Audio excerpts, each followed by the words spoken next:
流产跟你吃了什么、做了什么没有太直接的关系。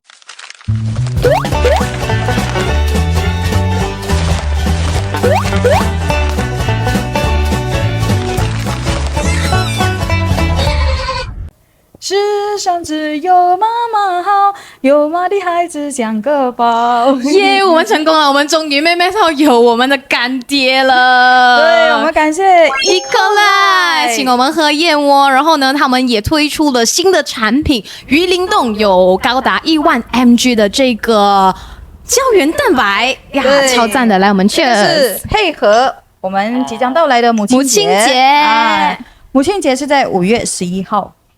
妈妈太需要了。对。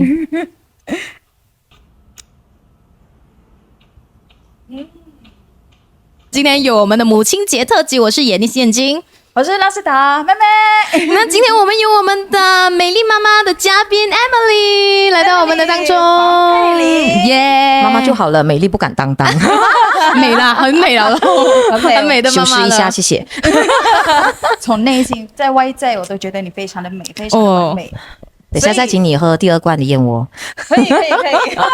母亲节我们要谈的是有关母亲的东西哦。对每次我看到我会觉得他可以背那么多东西，因为我看过就是那个嘉宾讲那个名字哦，他不用用那个什么，他不用用那个小草啊，不用的，他又不用用那个笔来记下来还是什么，他马上就可以讲。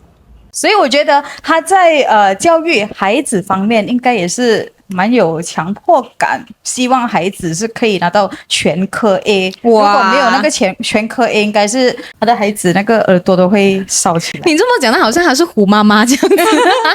来，我们给 Emily 反驳一下。可是我觉得这个是大家对我的印象是吗？真的，我觉得每个人对我的印象都是觉得我就是虎妈，然后我就是女强人，然后我就是外刚内也刚的那一种。我觉得这个是世人对我最大的误解。今天我们来解开误会一下。确实，大部分人对我的印象都是这样。我觉得可能是因为我有短发啊，你知道吗？有利落。对，就给人家的感觉啦，就是很利落，然后做事可能又很讲求效率，所以大家都会觉得说，哇，你一定是要求很高，要求完美，等等等等，就会有很多这种标签。因为你太有知识性了。刻板印象。OK， 我先说一下。我小时候确实是这样的人。因为我小时候呢，在小学是6个 A。然后我是全校模范生，然后我小学3年级都是班长，小学4、5、6年级的时候呢，就是巡查员，然后过后总学长之类，然后就从以前到现在都很优秀的一个人。小时了了，大未必佳。也很佳啦，现在也很佳。所以中学的时候又是进那一种你知道名校，然后我又是家里面我的家族里面的第一个长孙。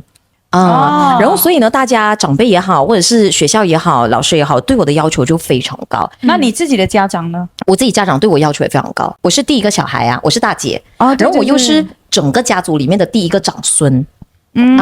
所以大家对我的要求都很高，就觉得说哇，一定很棒，这个小孩一定怎么样，一定怎么样。那当然，我小时候的成绩也让大人感觉很安心，所以呢，我就进到名校嘛。可是我发现我进了名校之后，就是我人生崩坏的开始。为什么？没有，你看我们2个都很惊讶。对，你可以去到几崩坏哦，不信。可能是因为小时候太优秀，你一直处在学校里面同才当中的顶端，所以你就会同时也觉得自己很优秀。你就很有自我良好的感觉。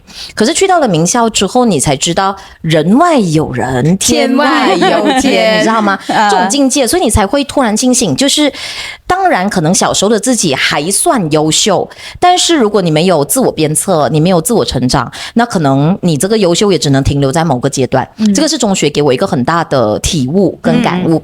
那一个时候开始，当然崩坏只是一个比较强烈的形容词啦。只是当时我就开始觉得，我自己本身的学业好像有点跟不上，因为你进入的这个学校是你整个州属甚至是整个国家里面数1数2的名校，你在竞争的已经不再是那个小小的学校，所以你开始觉得自己好像其实没有那么优秀，好像也没有那么厉害这样子。所以当时我的想法开始起了一些变化。以前你会觉得成绩就是一切，成绩就是你表示自己是一个好孩子最重要的一个展现，也可能是唯一的展现。可是那时候开始我的想法就不是这样。当然时间快转，就一直到我结了婚生了小孩之后，那同样的就像Rashida你刚才讲的每个人看我的感觉都会觉得做我的孩子一定很压力什么的。我一开始的时候，在我当妈妈生了小孩之后，我也问过我自己，我要当一个怎么样的妈妈？那个时候可能是因为经历过这一种小学转名校的这个过程，我其实当时已经没有这一种我要把完美也好，或者是优秀也好，这样的一些标签或者是目标套用在我孩子的身上。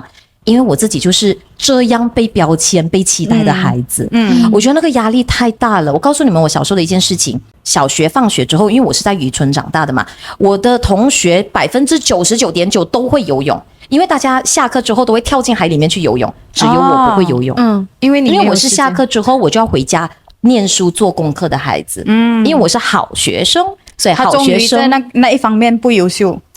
对，终于有不优秀的地方，所以我不会游泳，可是我会潜水耶，还是比我好了。没有。然后因为我是80后的孩子嘛，那小时候我们那时候热播的电视剧就是《青青河边草》，然后可是因为我要做功课读书，所以我就不能看，所以我怎么做呢？我就只好在小客厅声朗读做功课。然后呢，因为我们那个我的桌子前面有一面窗。然后那个窗是可以反射电视机，我就一边大声朗读，眼睛一边看着那个电视机反射出来的电视画面。所以当时候我就在我决定要生小孩要当妈妈的时候，我就跟我自己说，我知道期待过高是一个怎么样的感受，所以呢我就跟我自己说，我应该要把这个期待是放在孩子的天赋、孩子本身的个性去帮助他，然后去陪伴他，而不是把我个人的想法强压在他身上。这个是我在决定要当妈妈的时候首先赋予我自己的一个想法。所以在我孩子出生之后，我觉得老天就是要给我一些挑战。我的孩子呢，并不是别人口中的天使宝宝，他没有办法按照你想象中的那种吃饱就睡，睡醒就玩，完了就继续睡觉的孩子。没有，他总是会在你希望他好好睡觉的时候不好好睡觉，好好喝奶的时候不好好喝奶，好好玩的时候不好好玩，就是完全相反的，对。对，所以当时候就给了我一个更强烈的感受，就是因为我小孩就是大家说的不好带的孩子，那他又是一个高敏宝宝。你怎么发现他是一个高敏宝宝？他对声音的反应非常的强烈。当时候我是在 MCO 1.0的时候怀孕，然后 MCO 3.0生小孩，所以在我从怀孕到生小孩到他成长的头2年吧，他都是处在一个全世界被疫情笼罩的大时代当中。所以呢，他其实是很少有机会到外面去接触外面的世界，他都是被我们很小心翼翼的保护嘛。那个时候呢，刚好就是那一些 MRT 啊 LRT 的 station 正在极力建造当中，而且当时因为 MCO 有影响了那个建造的进度，所以他们都会在晚上或半夜去进行工程。对，然后那时候我住的地方的窗口就是看着一个 station 从无到有。只要有一点点敲打的声音，他都没有办法睡觉，没有办法好好喝奶，没有办法好好的去过他的一个正常的作息。然后另外高敏宝宝还有一个特征，就是你知道我们这种衣服的布料，对我们来说，我们一般人很少会去察觉这是什么布做的，舒不舒服，大概能穿，看起来穿得好看就差不多了哈。对。可是高敏宝宝呢，他会对衣服的材质很敏感，而且呢，那种你知道衣服后面不是有那种什么标签之类的东西，其实就会让他觉得很不舒服。包括像他也没办法好好的吃药，他会很容易把药给吐出来，所以呢，他生病的时候我就很难让他好好吃药，所以各方面就会展示他其实是一个不是太好带的宝宝。你是觉得他不好带，所以你觉得他应该自由的发展，还是怎样？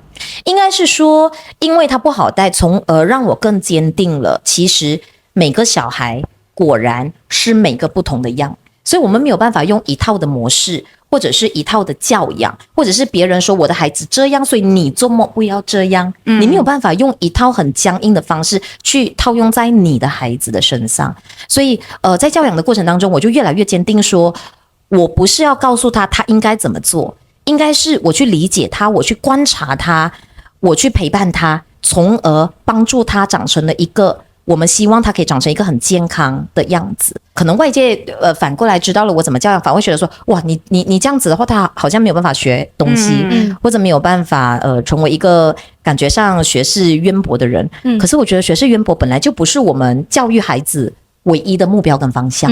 不过我觉得现在的世界还是有框在那个传统的想法。如果你在他的可能是课业上，你没有强迫他一定要考得很好，会怕他被这个世界欺负嘛？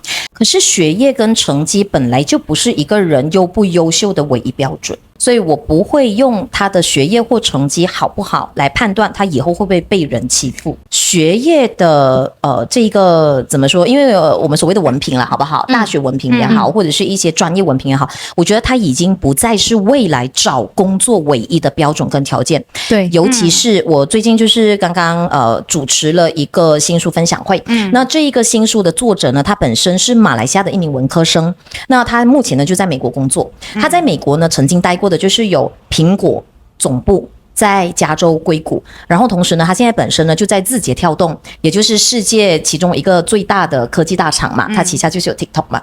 那他待过了这么多的科技大厂呢，他在书里面有写到一个东西，我其实非常的认同。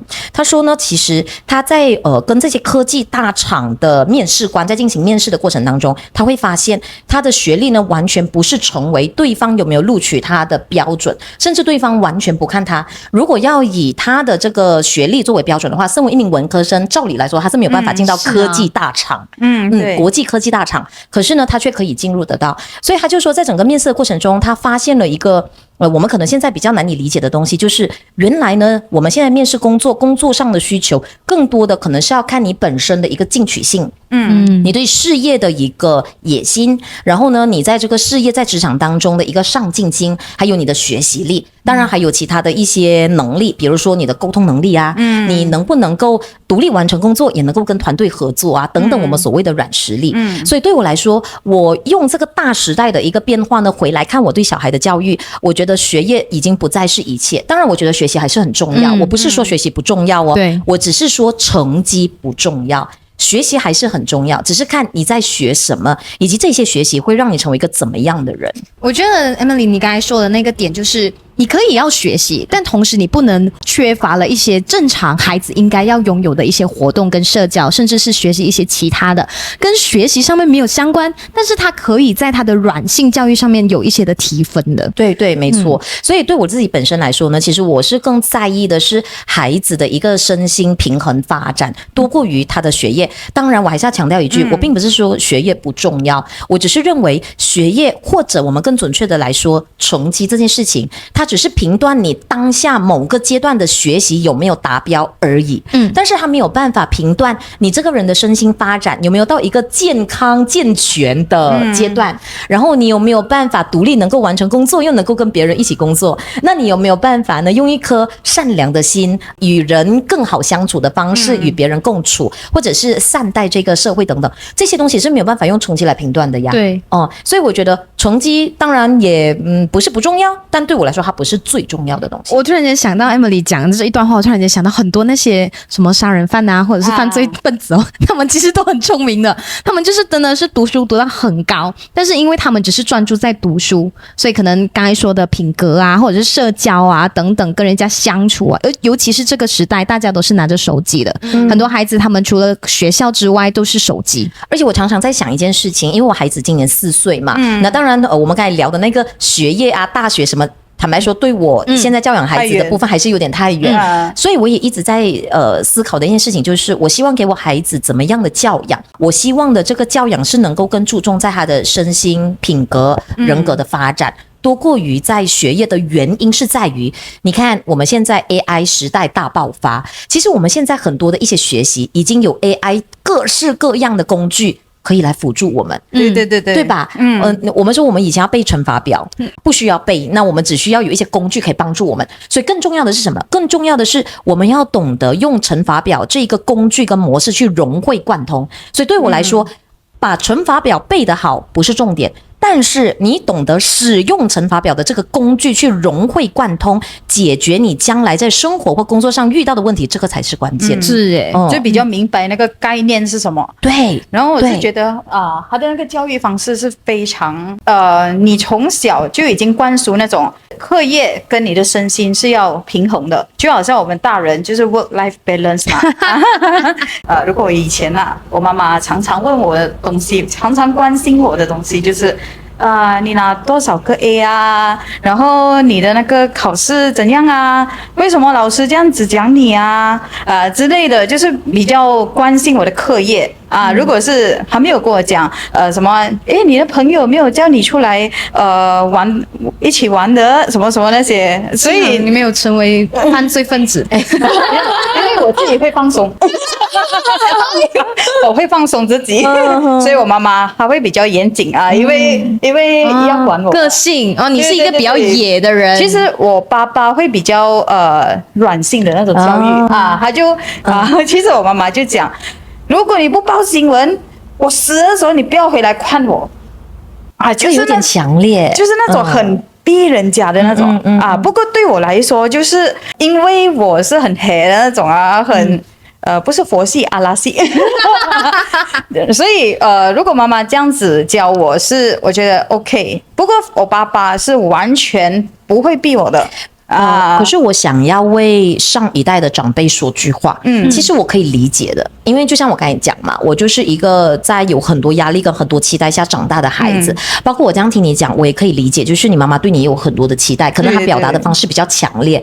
为什么我觉得我可以理解他们，是因为那个时代不一样。其实你知道吗？我在当了父母之后，我们最常听到的一些话语就是，为什么以前我们可以这样，你们现在不能？为什么以前打骂长大的孩子都长得很好啊，为什么现在不可以打骂？这个我讲爱的教育，对，现在的老板也是这样子啊，对，以前的人为什么这样子？现在以前都可以一点点就要 MC， 一点点就要 EL， 对，或者是以前没有这么多情绪问题，为什么现在有那么多心理情绪问题等等等？我必须要坦诚说一句，我觉得每个时代有每个时代的困境，每个时代有每个时代的挑战。那上一个时代呢，可能无法吃饱穿暖。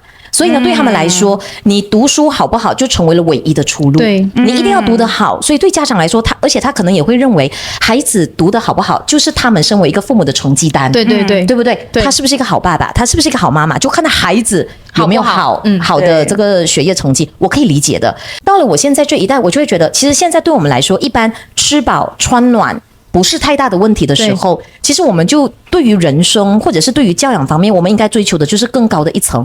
我们能不能更多的去信任孩子？我们能不能更多的去倾听孩子？我们能不能更多的是去理解孩子？我们能不能更多去陪伴孩子？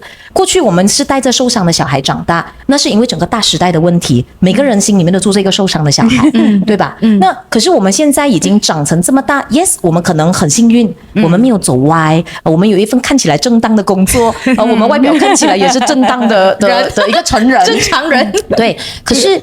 我不可否认的是，我们心里面可能对受伤的过往。那我们能不能现在教养下一代的孩子的时候，我们能不能用这种以过来人的心态，不是用父母居高临下的心态，是用过来人的心态去理解，我能怎么做才避免我的孩子是跟着心里面受伤的小孩一起长大，这个是我给我自己的期许。所以如果你讲我是对自己比较你知道有要求的话，我觉得我的要求在这里咯。我希望我对我身为一名妈妈的要求是，我要做的不是100%的好妈妈，我要做的是我孩子心目中认为我值得做他的妈妈。我发现一个东西，就是你现在的方式是在要求你自己，而不是在要求其他人。你说对了，他继续的要求，你说对了，对，因为我觉得孩子有孩子的个性，他只是借由我这个身体来到这个世界上的人类，那我没有办法用我去要求，更何况我走过的路只是我走过的而已，那只是一个个案啊，你明白吗？这个世界上千千种种的人生，我怎么样判断哪一种人生对我孩子最好？是我的视野还是很狭隘的，我们每个人的视野其实都是很主观，都是很狭隘的，所以我觉得爸爸妈妈真的要放开一点。我所谓的放开不是放养，我所谓的放开是放开我们带着过往的一些悲伤也好、期盼也好、压力也好，或者是你的主观期待，那些都是主观的。我觉得我们要放开是放开一点我们的想法，让我们允许我们多接受不同的资讯，然后允许我们多学习，允许我们跟孩子多听他们。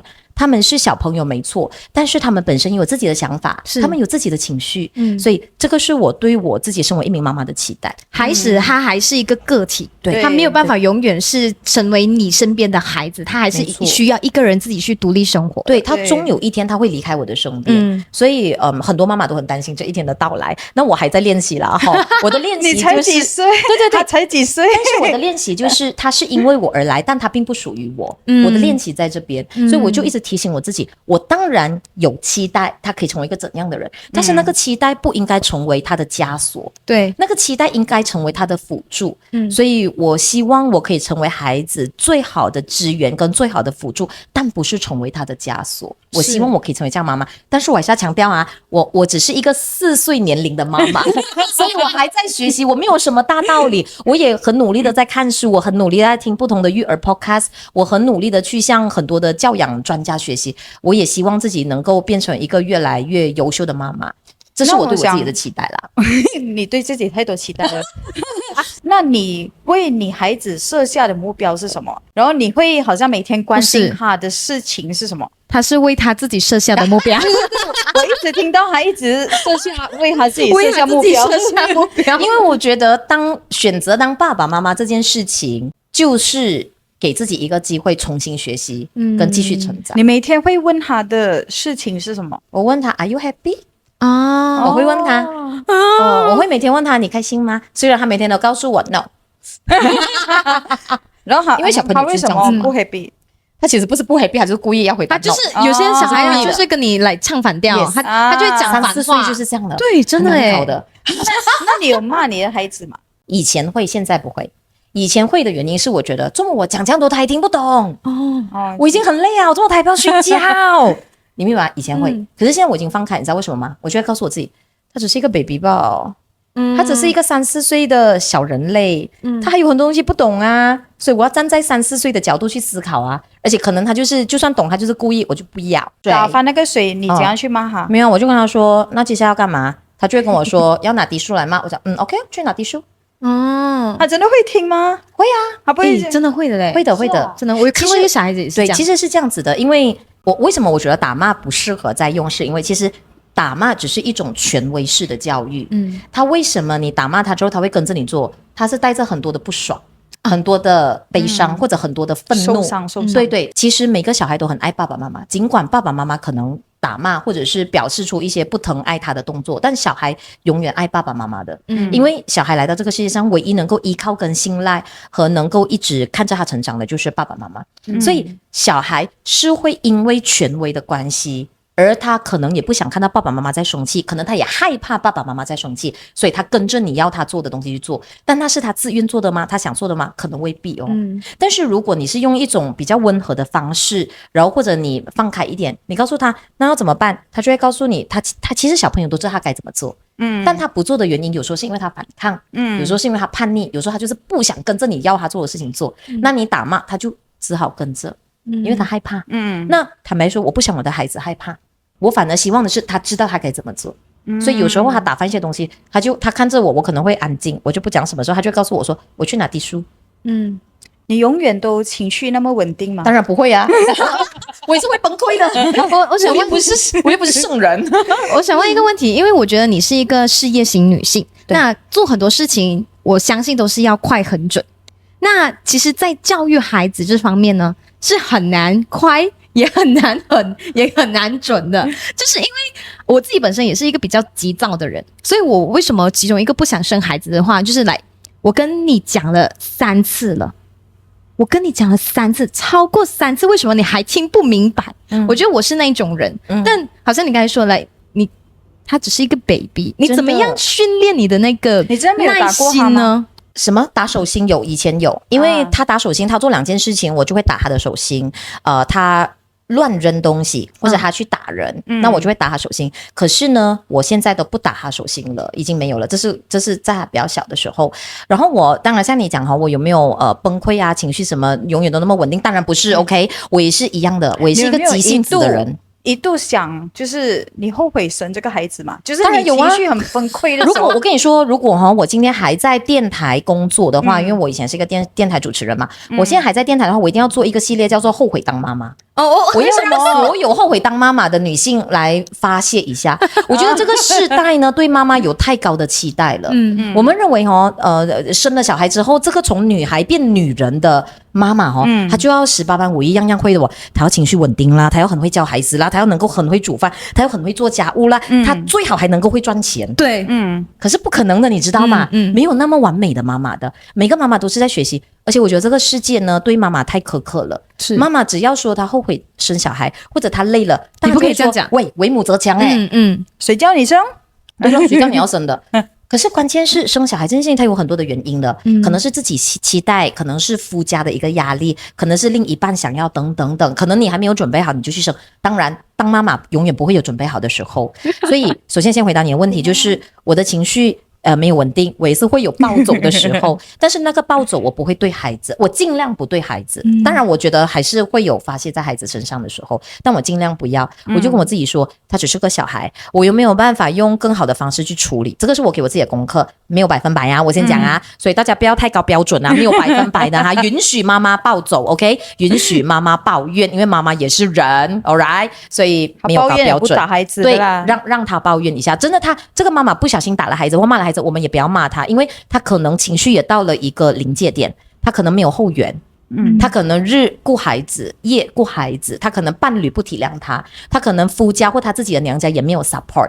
现在的妈妈悲歌唱不完的，所以我觉得我们要给妈妈更多的谅解。OK， 那第二个问题回到刚才你说的，我忘记你问什么的。我说你怎么样在这个事业心，这个是我觉得是我现在的挑战跟功课。我确实认为现在在当妈妈照顾小孩和我事业的追求上，它出现了一个不匹配，和互相拉扯的一个状况。对，所以我现在常常会开玩笑说，我现在就是在夹缝中生存的一个在职妈妈。有时候我要跟大家说，我是一个在职妈妈还是一个全职妈妈，我也说不清，因为小孩从出生到现在都是我们自己在照顾的，我们没有请保姆，没有放托儿所，然后也没有后援，因为我们的双方的家人都是在北马嘛，我们在中马就没有其他的家人在这里。所以自己照顾孩子是一个非常非常非常大的压力跟挑战。为什么不请保姆？对，这是你的选择吗？不请保姆的原因其实是因为当时我们生小孩的时候是在疫情嘛，所以就会有这种疫情的考量，所以那时候就不请。然后再来就是因为我现在是一个自由业者，那如果你请保姆，除了有多一笔的经济开销之外，那你其实自由业者工作不稳定，很少有保姆能够配合工作不稳定的双薪家庭，所以我就选择自己带。但是自己带你要兼顾自己的事业，真的很挑战。我现在就是尽可能的，但我还是会有情绪崩解的时候，还是会有情绪很沮丧的时候，就觉得为什么我两边都做不好，还是会有的哈，而且常常发生，常常出现。但是我就尽可能跟我自己说，选择当妈妈是我的选择，没有人逼我的。那对事业有追求，也是我个人的追求，没有人逼我的。所以既然都是我自己的追求，那我就自己想办法去处理它。我会这样想，他没有办法100%，那我有没有办法尽可能做得再好一点点？这个是我给我自己的一个挑战。Emily 她在她照顾孩子身上，或者是在她的职业生涯当中，她其实也一直都是在自我成长，也在自我要求当中。因为我觉得大环境很难被改变，因为大环境要改变，它需要一大堆人的努力。你如果有这个能力，能够号召一大堆人跟你一起努力改变大环境，那是最好不过。但是这一个东西它需要时间，而且它需要一些时机。那最好的做法是什么？你就一定要自我鞭策。因为你没有办法去把你的孩子好像你知道吗，做 Lego 也好，或者是雕塑也好，用泥巴雕塑或做一个陶杯，你可以任意把它捏成你想要的形状，那是不可能的。所以既然我不可能改变大环境，暂时不可能改变大环境，我也没有办法改变我的小孩，那我能做的就是改变我自己。我觉得你做妈妈的这个方面有很多的领悟，而且你已经做妈妈有4年的经验。才4年应该不是已经有4年，是才4年，路还很长呢。好过我变成那个羊妈妈、猫妈妈，完全没有经验的。我觉得他今天一直强调的是没有完美的妈妈，真的没有。然后请给妈妈们多一点的宽容，真的 please。如果现在你有第2胎，你准备好了吗？当然不可能准备好啊，大概有讲了，完全永远不会准备好的，因为每个小孩都不一样。我常常会开玩笑讲就算你生了4个小孩或生了8个小孩，你一定会发现这4个小孩和8个小孩从同一个厂里面出来的，同一个爸爸同一个妈妈嘛，同一个厂嘛，但是它是不同的精子、不同的卵子、不同的人格、不同的个性、不同的样貌，很奇妙哦，对不对？我自己也觉得很奇妙，我自己也觉得没有办法说清楚。所以你有可能用同一套教育去教育8个小孩吗？不可能，不可能啊！哇，有8种教育方式这个我都觉得很恐怖了。对，所以对我来说，我觉得这件事情我已经想通了。可能过去前面几年我想不通，但是我觉得来到了今天，我已经想通了。就是我没有办法用别人教养孩子的方式去教育我的孩子，我没有办法用我想象的方式去教养我的孩子。所以我能做的什么，就是去观察我的孩子，理解我的孩子，然后调整我的教养方式。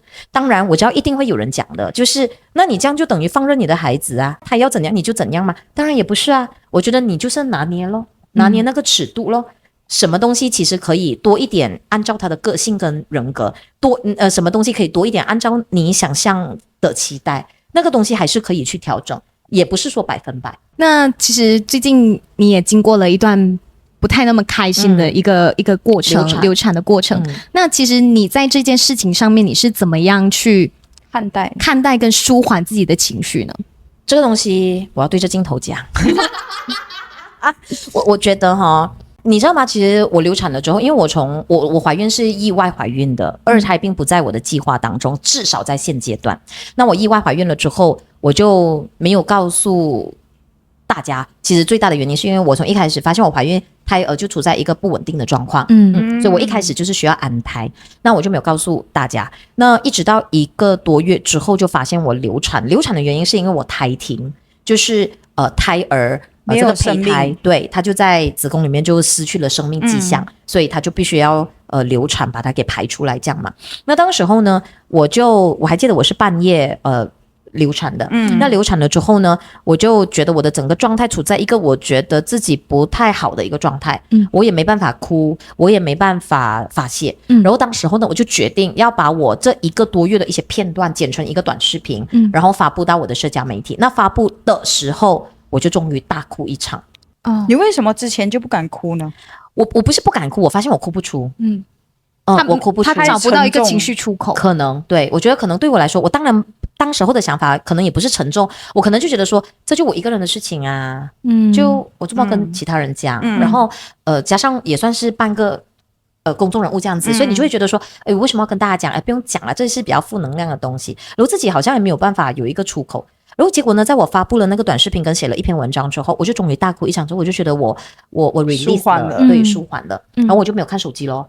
半天过去，我发现我的短视频爆了，然后我也发现我的 PM 我的那个信箱也爆了，非常非常非常多的女性来告诉我他们的流产经历，当然他们的出发点是要安慰我，但是从他们的字里行间，我其实可以感受到他们找不到一个情绪的出口，他们无法得到别人的同理，而且可能连家人都不同理。我还记得当我流产了之后，有一个人问我一个问题，他说，你的老公有生气吗？请问我流产跟我老公有没有生气有什么关系？真的。所以我觉得这一句话，是男的还是女的问这个问题？女的。这样可能他自己经历过，可怕吗？所以我要表达的东西就是现代来到了这么开放的时代，资讯那么流通，还是有非常的多人在看待女性怀孕、育儿、流产的这一些不同重大的状况上，我们还是很习惯用父权的角度，就算是女性也会习惯用父权的角度去看待女性，正在经历这一切的女性。我们总是认为怀孕啊、育儿啊，好像是一名女性天经地义应该要会做的事。可是有没有发现，世界上没有一本书教我们怎样做爸爸妈妈的，是对吧？然后也没有什么手册的告诉你，哇，这个 baby 出生之后，你要这样子对待他，这个 baby 的原厂设定是怎样，没有的。因为每个 baby 都不同啊。我觉得这个世界为什么我常常说对妈妈太苛刻的原因就在这里。所以如果那个孩子坏，都是人家会讲，你妈妈没有教你啊，那爸爸不用教了。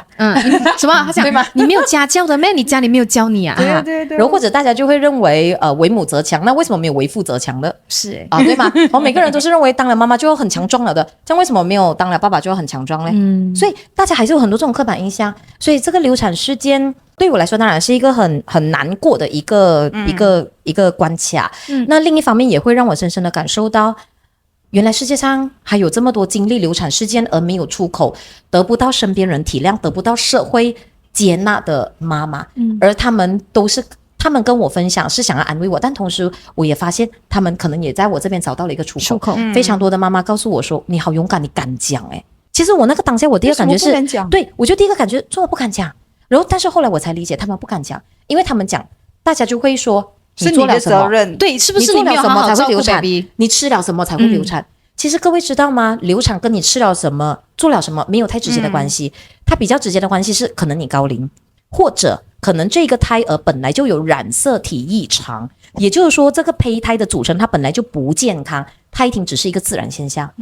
所以为什么人家说3个月还没有到不要讲？其实不是什么搬当什么东西，只是因为还没有到3个月，这个胚胎可能还没有到一个相对健康或成熟的阶段。所以我觉得大家真的要对孕妇、对妈妈多一点的体谅，不要太苛刻，因为他们承受的远比我们用嘴巴讲的来的更难受。这个是我希望今天可以很重要表达的一个观点。好，那今天就非常谢谢 Emily 跟我们分享的那么多，自己本身也是觉得有很多的收获，因为有想要生孩子嘛。不要急啊！另外一个东西我要讲的就是，我觉得大家生过孩子的成年女性很喜欢跟那些比较小的女性说什么呢嘛？快点生，然后一定要生。其实我觉得不一定要生 ，OK？ 各位女孩们，记住姐姐的话，不一定要生。我觉得大家可以去好好的问自己，不是听别人讲的话，不是听你的妈妈、你的姐姐或其他阿姨啊、姑姑啊什么讲的话。当然他们的话要听也可以参考就好。那些姑姑阿姨来骂我就来咯，没有孩子就没有咯。其实我觉得更大的是你要听从自己的内心啦，就是你其实想当妈妈，为什么？然后我觉得要找到那个原因。对，然后你不想当妈妈又是为什么？当然这个想和不想可能会改变的，因为你的阅历，因为你的另一半，因为整个大环境的改变，或者因为你经历过的事情，你可能会有一些调整，我觉得都没关系的，因为生不生不需要跟别人交代。OK， 生和不生只需要对自己交代，因为子宫是我们的，听到吗？人生是我们的，听到吗？不要再问我了。对，我们可以给建议，我们可以告诉他们生可能会怎样，不生可能会怎样，但那是我们的主观经历而已，跟他的人生无关。更何况他生不生，你要帮他养吗？是哦，对不对？所以我觉得没关系，我们可以给经验，可以给建议，但是不要强迫他，我们就给他自己去思考，生或不生，按照自己的感受。不过当然，如果想生，确实要找。因为我们的卵子跟子宫的质量在35岁之后就会呈那个悬崖式的下降，所以这个是比较不可逆的现象。至于其他的经济也好，心理状态也好，跟另一半的沟通也好，那个是随时可以调整。只有子宫跟卵子的质量没有办法调整，所以除了这个要稍微做比较慎重的考虑，其他的部分我觉得按照自己的想法跟决定就好。好，那非常中肯的那个对中肯的那个建议劝告。对，好，那今天我们这集呢就聊到这，也非常谢谢 Emily 跟我们聊了那么多，很开心，非常的有意义。而且这次是我们的第一次有嘉宾的 podcast， 谢谢 Emily， 谢谢你，谢谢你，谢谢两位，谢谢两位。还有我们也要送Emily 一个非常有营养的礼物，有营养的礼物，妈妈需要的对吗？对，妈妈是需要的，来抚慰一下妈妈真的需要补生，送给 Emily， 谢谢，谢谢燕窝，对，燕窝还有补腰精，对，所以希望妈妈也多疼爱自己，对自己好一点，对，偶尔崩溃，偶尔沮丧，偶尔暴走没关系 ，OK， 因为这就是人生 ，Yeah， 不要什么都怪妈妈，好不好？多多关心妈妈哦。OK， 买补腰精 ，OK， 拜拜，谢谢大家。妈妈的辛苦值得你再给她多一点的宽容。在这爱的季节里 ，Ecolite 推出了限时优惠，时光慢养，爱不缺席。